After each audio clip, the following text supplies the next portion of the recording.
Imagine this. A ballistic missile is screaming through the upper atmosphere at 17 times the speed of sound. It was launched 4 minutes ago. In 4 more minutes, it will destroy an entire city. There is no pilot to intercept it.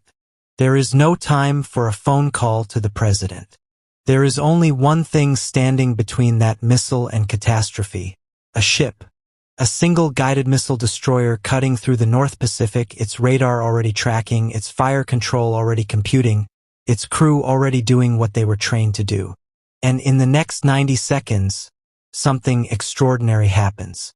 A standard missile 3 punches out of a vertical launch cell, climbs into the black, and collides with that warhead in space at a closing speed that no human brain can fully comprehend. The threat is gone. The city never knew it existed. That right there is Aegis. That is what we are talking about today. Welcome. If you are the kind of person who lies awake at night wondering how the modern world actually defends itself, wondering what happens behind the curtain of geopolitics when someone pushes a button and points a rocket at civilization, then you are in exactly the right place. Because today we are going deep. We are going technically deep, historically deep, and strategically deep into one of the most consequential defense upgrades of the 21st century. We are talking about Aegis Baseline 10 and the sweeping transformation of integrated air and missile defense that reshaped how America and its allies protect themselves between 2020 and 2025. This is not a simple story. It is not a story about one weapon or one ship. It is a story about a system, an interconnected, evolving, breathtaking system that links satellites, ships, ground stations, fighter jets, and command centers across the entire globe into a single defensive shield. And by the time this video ends, you are going to understand that system better than most people who have never worn a uniform ever will. So stay with me, because this gets fascinating very, very quickly. Let us start at the beginning, not the beginning of Aegis Baseline 10, but the beginning of Aegis itself. Because to understand where we arrived between 2020 and 2025, you need to understand where this whole thing started. Go back to the early 1960s. The United States Navy is watching the Soviet Union develop something that terrifies naval planners: anti-ship cruise missiles. These are not the slow, lumbering torpedoes of World War II. These are fast, sea-skimming, radar-guided missiles that could be launched from planes, submarines, and ships far beyond visual range. The USS Stark incident in 1987 would later prove exactly how deadly they could be when 2 Exocet missiles nearly sank an American frigate in the Persian Gulf. But the Navy saw the threat coming decades before Stark, and it began building an answer. The answer was the Aegis combat system, named after the mythological shield of Zeus, the divine armor that protected the gods themselves. Aegis was designed from the ground up to do something no naval system had ever done before. It would track hundreds of targets simultaneously. It would coordinate the ship's entire combat capability through a single, centralized command and decision system. It would fire multiple interceptor missiles at multiple threats at the same time. And it would do all of this faster than any human crew could ever manage manually. The brain of Aegis was the N/Spy-1 phased array radar, a system so revolutionary that when it first appeared on the USS Ticonderoga in 1983, naval engineers around the world stopped and stared. 4 fixed radar faces arranged around the ship's superstructure. No rotating disc, no mechanical scanning. Instead, thousands of individual antenna elements that could steer a radar beam electronically in any direction in milliseconds. The SPY-1 could see a target the size of a volleyball at ranges up to 200 miles. Could track more than 100 contacts simultaneously. It was, without exaggeration, a generation ahead of anything else afloat. And from that 1983 foundation, Aegis grew. Baseline by baseline, upgrade by upgrade, the system evolved. New software, new weapons, new sensors, new connectivity. Baseline 2, Baseline 4, Baseline 7. Each iteration brought expanded capability. And by the time we reached the 2010s, Aegis had become something far bigger than a ship-based combat system.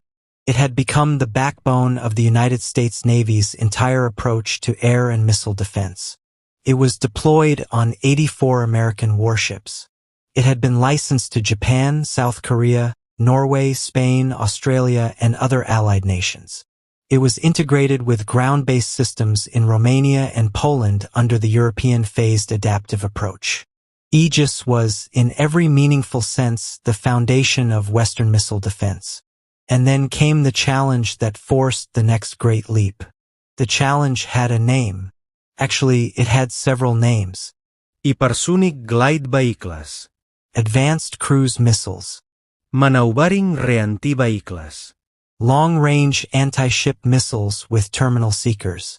The threat environment of the 2020s was not the threat environment that Aegis had been designed to counter in 1983, or even the environment of 2010. Russia had deployed the Kinzhal hypersonic missile. China had fielded the DF-21D carrier killer.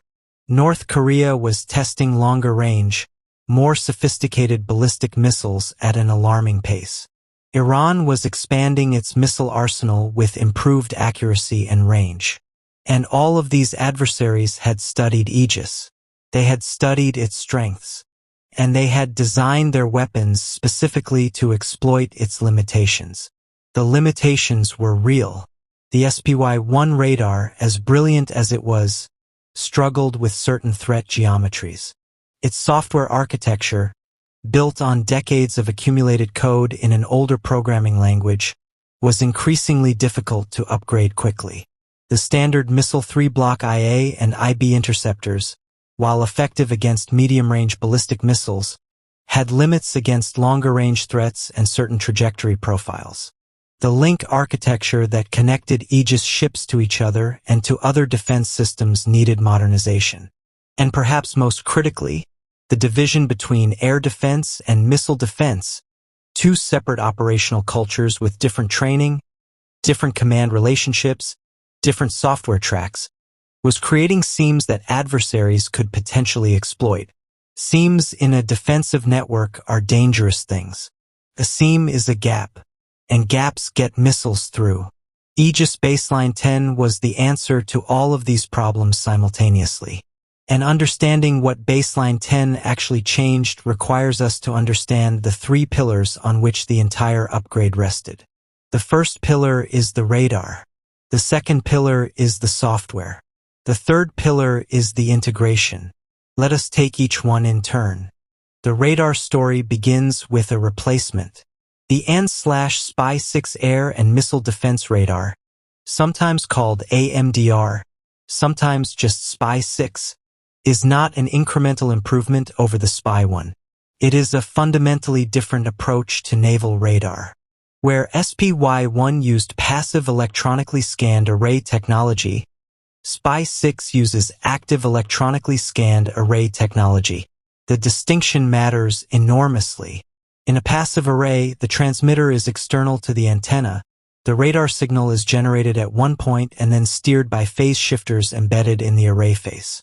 In an active array, every single antenna element has its own individual transmitter and receiver module. What that means in practical terms is almost unbelievable. The SPY-6 is approximately 35 decibels more sensitive than the SPY-1. In radar engineering, decibels are logarithmic. 35 decibels does not mean the SPY-6 is 35% better. It means the SPY-6 is roughly 3,000 times more powerful in terms of its ability to detect small targets at long ranges. A target that SPY-1 might see at 100 miles, SPY-6 can potentially see at ranges that remain classified, but defense analysts have estimated represent a doubling or more of detection range against small, stealthy, or fast-moving threats. The SPY-6 also introduces something called the radar modular assembly concept. Instead of a single large fixed radar face, SPY-6 is built from standardized modules, think of them as building blocks, that can be arranged in different configurations for different ships and different missions. The Flight 3 Arleigh Burke destroyers, the first class to receive SPY-6, use a configuration of 37 radar modular assemblies per face. Smaller ships could use fewer modules. Larger ships or specialized shore-based installations could use more. This modularity is not just an engineering convenience. It is a strategic flexibility that previous radar generations never offered. You can scale the capability to the platform. You can replace a damaged module without replacing the entire radar. You can upgrade individual modules as technology improves without redesigning the whole system. It is a fundamentally more sustainable approach to radar architecture, and it was one of the most important decisions made in the entire Baseline 10 development program. But the radar alone is only part of the story. A more powerful sensor means nothing if the software cannot exploit what the sensor sees. And this brings us to the second pillar of Baseline 10, the software revolution. For decades, the Aegis software was written primarily in a programming language called Jovial Job-Oriented Language, a relic of the 1960s aerospace world that was chosen for its reliability and determinism. Jovial code is extraordinarily precise. It does exactly what it is told. But it is also extraordinarily difficult to modify, extraordinarily difficult to integrate with modern commercial software ecosystems, and extraordinarily slow to update when new threats require new responses. By the 2010s, the Aegis software baseline had accumulated millions of lines of Jovial code, built up over 40 years of incremental additions. Updating it was like performing open-heart surgery on a patient who was also running a marathon. You could do it, but it was painful, slow, and expensive. Baseline 10 introduced a new software architecture concept that the Navy calls the open architecture approach. Rather than a monolithic software system where everything is locked together and changing one component risks breaking 20 others, the new architecture separates functions into modules that can be developed, tested, and updated independently. Think of the old system like a single massive machine where every gear is directly connected to every other gear. Change one gear and the whole machine needs to be recalibrated. The new system is more like a smartphone operating system. A stable core platform with applications that can be added, removed, and updated independently without touching the core. This shift sounds abstract. The operational consequences are profound. Under the old architecture, developing and fielding a software update to respond to a new threat could take years. Requirements development, coding, testing, integration testing, fleet-wide testing, certification, and finally deployment. Each step took time, and there were many steps. Under the open architecture approach of Baseline 10, the timeline compresses dramatically. New threat algorithms can be written as software applications that plug into the certified core without requiring recertification of the entire system. Updates can be pushed to deployed ships faster. And crucially, the barrier to incorporating new artificial intelligence and machine learning tools, technologies that could dramatically improve threat discrimination and fire control, drops from nearly insurmountable to merely challenging. The integration of AI-assisted threat analysis into Aegis was one of the most closely watched developments of the 2020 to 2025 period. The challenge of missile defense, particularly against the new generation of maneuvering threats, is not primarily a hardware challenge. The missiles are fast enough. The radar is powerful enough. The challenge is the decision problem. When your radar is tracking hundreds of objects in space, determining which is a warhead, which is a decoy, which is a piece of debris, and which is a benign object, and making that determination in seconds, is a problem of extraordinary computational complexity. Human operators, no matter how well trained, cannot solve it reliably at the speeds modern threats demand. Machine learning systems trained on vast datasets of simulated and historical track data can.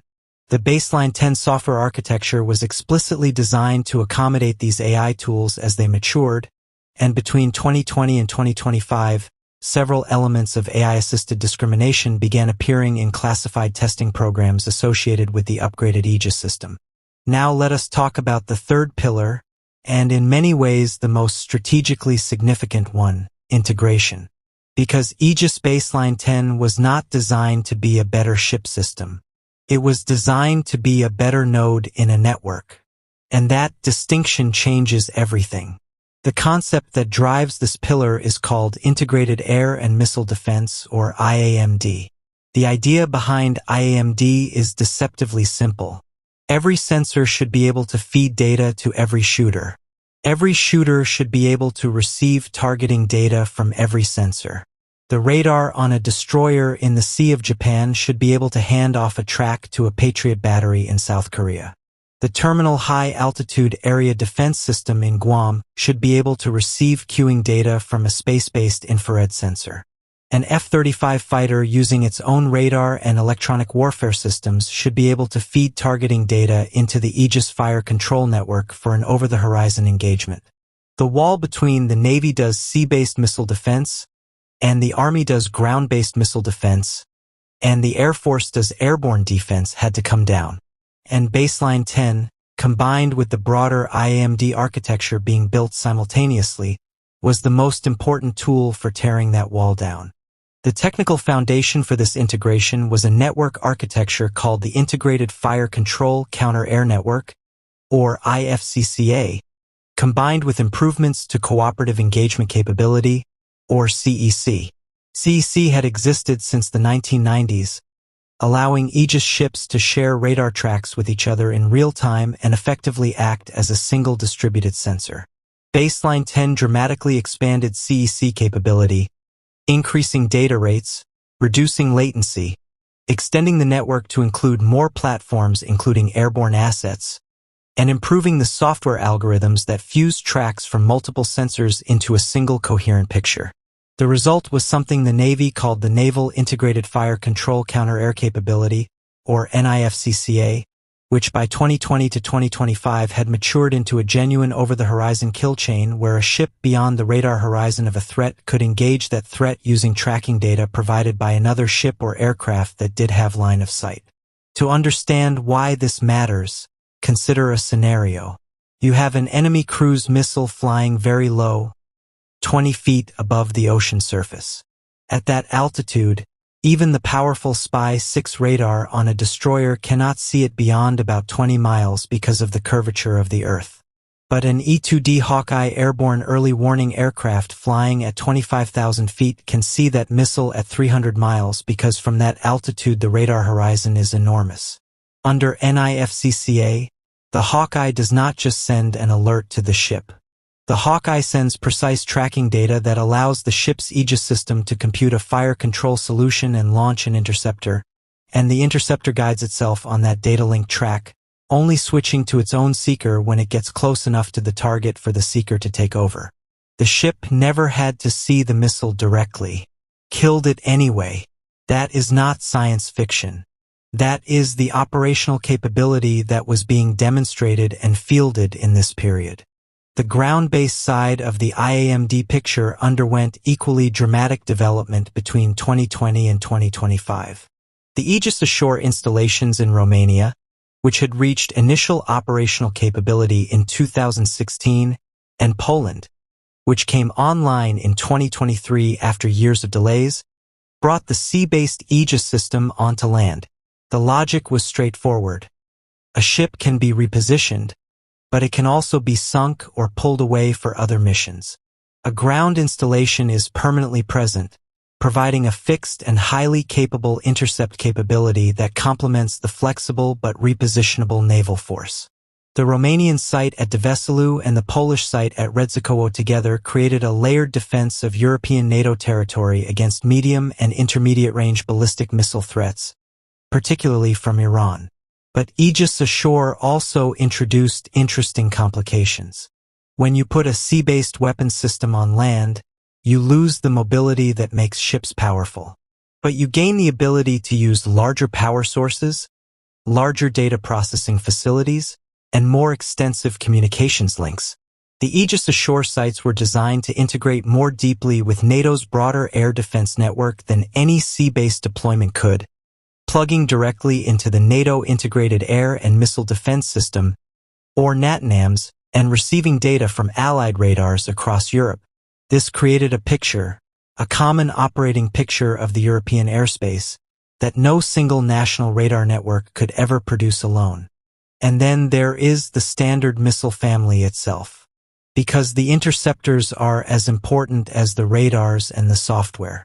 By the early 2020s, the Standard Missile 3 had reached Block IA, a variant developed jointly by the United States and Japan that represented a significant jump in capability over earlier models. The SM-3 Block IIA is larger than its predecessors, with a third-stage rocket motor of greater diameter that gives it both higher burnout velocity and greater reach in terms of altitude. The increased velocity is not just about speed, it directly expands the engagement envelope, meaning the interceptor can reach farther out and higher up to intercept threats that would have slipped past earlier SM-3 variants.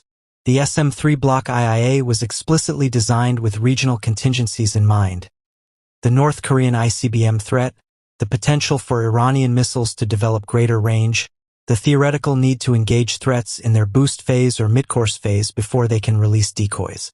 The February 2020 test in which an SM-3 Block IIA successfully intercepted an ICBM-class target for the first time was one of the most significant milestones in the history of missile defense.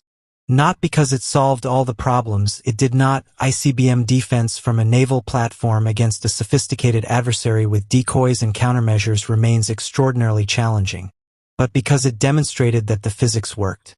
The intercept geometry was achievable. The seeker could discriminate the reentry vehicle. The interceptor had the energy to make the engagement. It opened a door that the missile defense community had been working toward for over a decade. Alongside the SM-3, the Standard Missile 6 was undergoing its own evolution during this period. The SM-6 is a fascinating weapon because it was designed to do things that Standard missiles had never done before. Earlier standards were purely defensive weapons, you fired them at incoming threats. The SM-6 can do that, but it can also be used as an anti-ship missile against surface targets. Can engage aircraft at extended range. It can be used as a surface-to-surface weapon against land targets. And in the IAMD context, it plays a specific role in the lower tier of the ballistic missile defense architecture, engaging threats in their terminal phase, the final minutes of their flight, as a complement to the SM-3's midcourse intercept mission.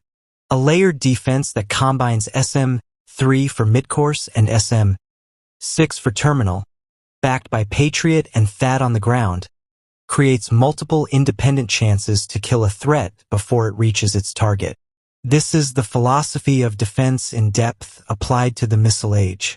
One of the most interesting and technically demanding developments of the 2020 to 2025 period was the effort to integrate Aegis into multi-domain operations. This phrase, multi-domain operations, became the dominant framework for American military thinking during this time, reflecting a recognition that future conflicts would not be won by any single service acting alone, but by the ability to combine effects across land, sea, air, space, and cyberspace simultaneously. Aegis, as the Navy's premier sensor shooter system, was a natural hub for multi-domain integration. But making it actually work, making the data flow reliably between the Navy's classified networks, the Army's classified networks, the Air Force's classified networks, and the intelligence community's classified networks, all in real time, was an exercise in bureaucratic and technical challenge that consumed enormous resources throughout this period. The Joint Track Management Initiative was one critical piece of this puzzle. It established common data standards for how different services would share track data, the continuous surveillance of objects in air and space, so that a track originated by an Air Force radar could be handed off to an Army Patriot battery or a Navy Aegis ship without requiring human translators to convert between incompatible formats. The development of common track management standards sounds mundane. It is not. It is the plumbing of integrated defense, and without it, the impressive hardware of Baseline 10 and the broader IAMD architecture would be a collection of sophisticated but disconnected tools. The space layer also deserves significant attention in this discussion. The missile defense mission fundamentally depends on early warning, detecting a launch as quickly as possible to maximize the time available for intercept attempts. Throughout the 2020 to 2025 period, the United States was in a complex transition in its space-based missile warning architecture. The legacy Defense Support Program satellites, which had provided missile launch warning since the 1970s, were being replaced by the Space-Based Infrared System, or SPIRS, and that system was itself being complemented by a next-generation architecture under the Next Generation Overhead Persistent Infrared Program. These space systems detect the intense heat plume of a rocket motor at launch, providing initial warning within seconds of ignition, far faster than any ground-based radar can establish a track on a newly launched missile. Feeding that space-based warning data into the Aegis fire control solution, allowing ships to begin computing engagement geometries before their own radars have even established a track, was one of the key integration challenges of the period and one of the capabilities being matured as part of the broader IAMD effort. The tactical picture that emerges from all of these threads: SPY-6 open software architecture, AI-assisted discrimination, NIFCCA, CEC expansion, SM3 block IIA, SM6, Aegis Ashore, IAMD integration, space layer connectivity, is of a defense system undergoing the most profound transformation in its history. Not replacement, transformation. The Aegis name persists, but what Aegis means by 2025 is something qualitatively different from what it meant in 2015. It is no longer primarily a ship's combat system. It is a distributed, networked, multi-domain engagement architecture that uses ships as its most capable and most flexible nodes. Let us talk about what this means in the real world. Because the point of all this technology is not technology. The point is deterrence.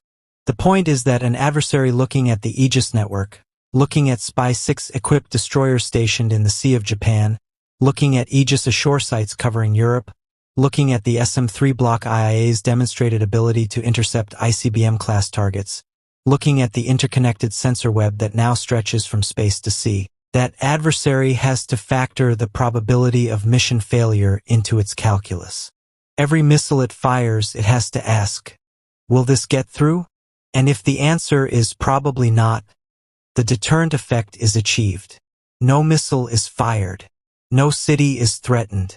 No defense system has to actually prove itself in combat. Deterrence is the system working exactly as designed.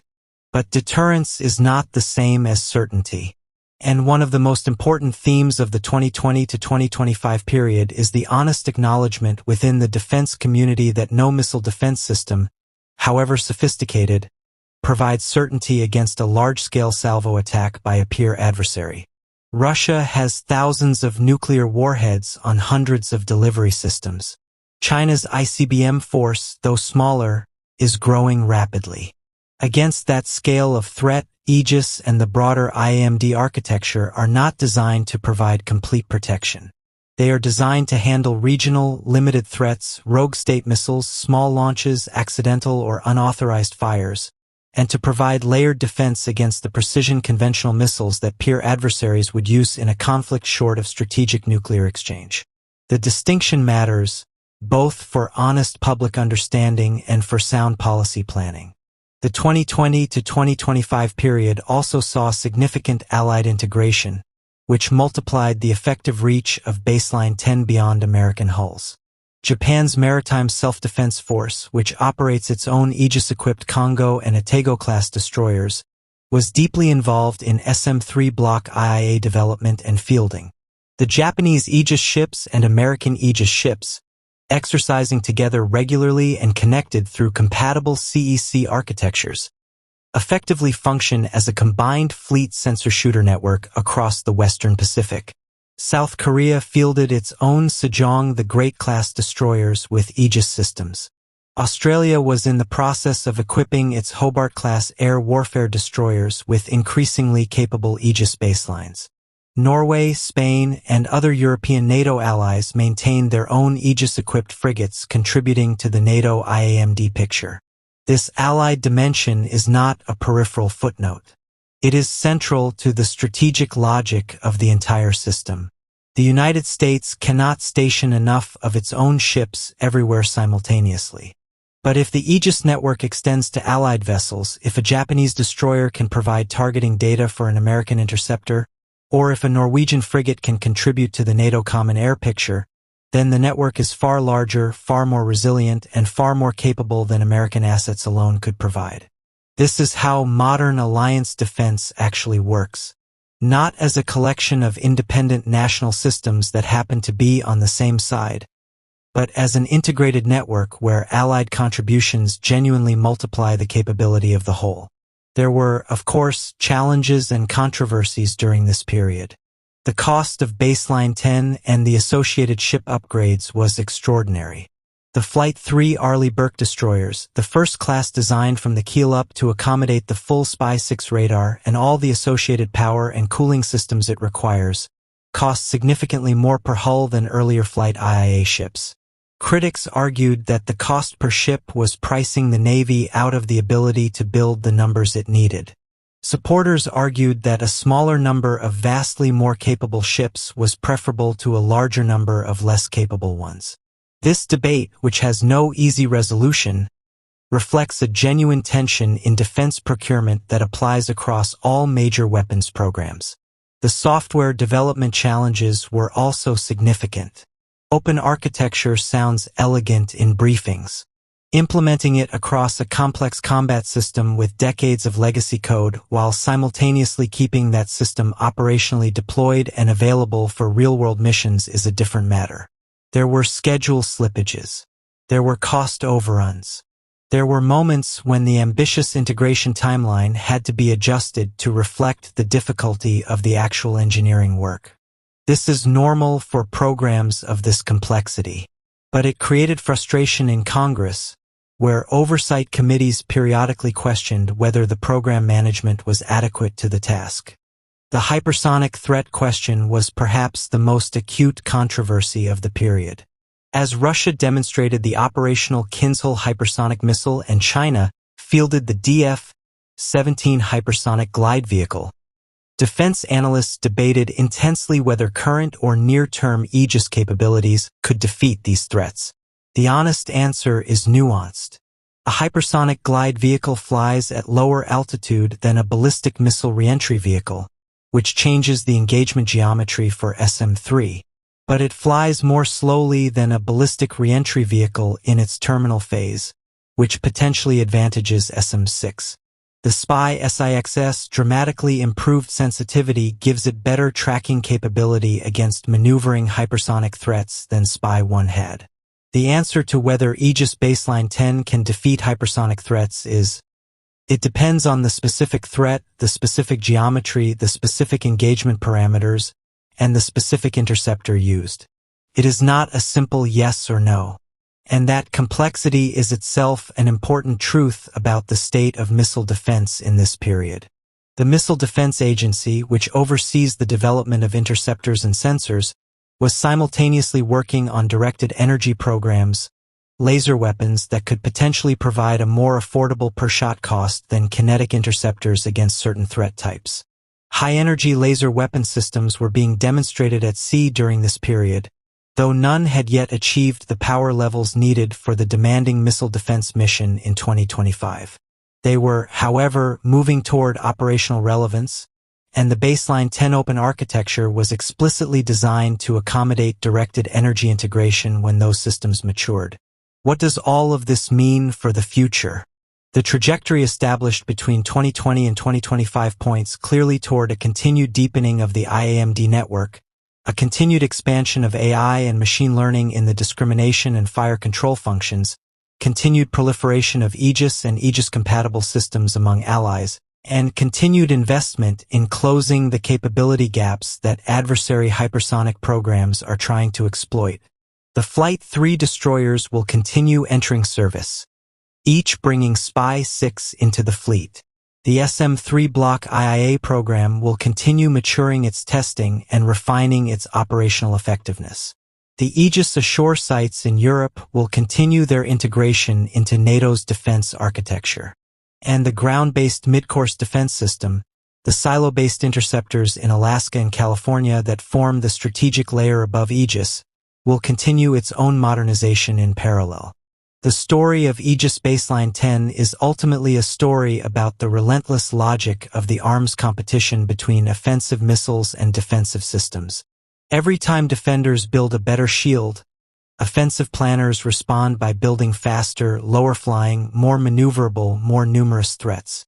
Every time offensive capability advances, defenders respond with better sensors, better software, better interceptors, better networks. There is no final victory in this competition. There is only the continuous work of staying capable, staying connected, and staying ahead enough to maintain the deterrent effect that keeps the missiles from flying in the first place.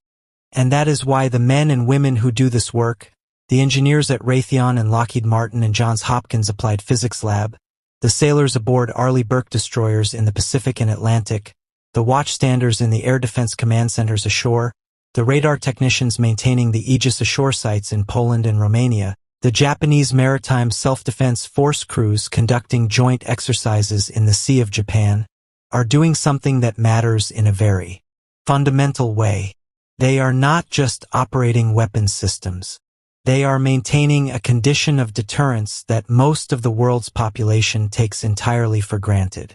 When you wake up tomorrow morning and a ballistic missile did not destroy your city overnight, that is not an accident.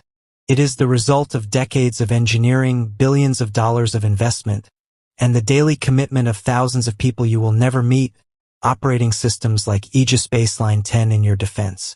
Go back now to that opening image. The missile screaming through the upper atmosphere. The ship cutting through the Pacific. The SM-3 climbing into the black. Think about what you now know about the radar that detected the threat. The Spy-6 with its 35 decibel advantage, seeing what nothing else could see. Think about the software that processed that detection and computed the fire control solution in fractions of a second. Software built on a new open architecture designed to incorporate the best of modern computing. Think about the CC network that shared that track with other ships and aircraft and ground stations simultaneously. Think about the integrated fire control chain that connected sensors across multiple platforms into a single coherent engagement. Think about the SM-3 Block IIA, developed jointly by the United States and Japan, leveraging a decade of cooperative engineering, carrying a kill vehicle that was designed to close with a target at hypersonic speeds in the cold vacuum of space and destroy it through kinetic impact. None of that happens by accident. All of it is Aegis Baseline 10. All of it is the result of the transformation that happened between 2020 and 2025. This system is not perfect. No system ever is. There are threats it cannot defeat with certainty. There are scenarios where it would be overwhelmed by numbers or outmaneuvered by new technologies. The engineers know this. The admirals know this. The arms competition does not stop. But what Aegis Baseline 10 represents is the most sophisticated, most capable, most integrated air and missile defense system ever deployed afloat. And in the world we actually live in, a world of North Korean ICBMs and Russian hypersonics and Chinese carrier killer missiles. The distance between sophisticated and adequate may be the distance between civilization and catastrophe. That is what we have been talking about today. That is why it matters. And if you walked away from this video understanding even half of what makes this system so consequential, then this was time well spent. Now here is your call to action. If this kind of deep dive defense analysis is what you want more of, hit subscribe right now and turn on the notification bell. Because this channel goes places that the headlines never reach. The next time a news anchor casually mentions an Aegis destroyer or an SM-3 interceptor or a THAAD battery, you will be the person in the room who actually understands what they are talking about. Subscribe. Share this video with one person who you think would appreciate it. And leave a comment below because I read every single one. And before you go, here is the question I want you to think about and answer in the comments. Given everything you just learned about Aegis Baseline 10 and integrated air and missile defense, do you think the current system is sufficient to deter a missile attack from a sophisticated adversary? Or do you believe the pace of offensive missile development, hypersonics, maneuvering warheads, saturation attacks, has already outpaced what even the most advanced defensive network can handle? Deterrence sufficient or capability gap already open? Tell me what you think below. I will be reading and responding. Let's talk about it.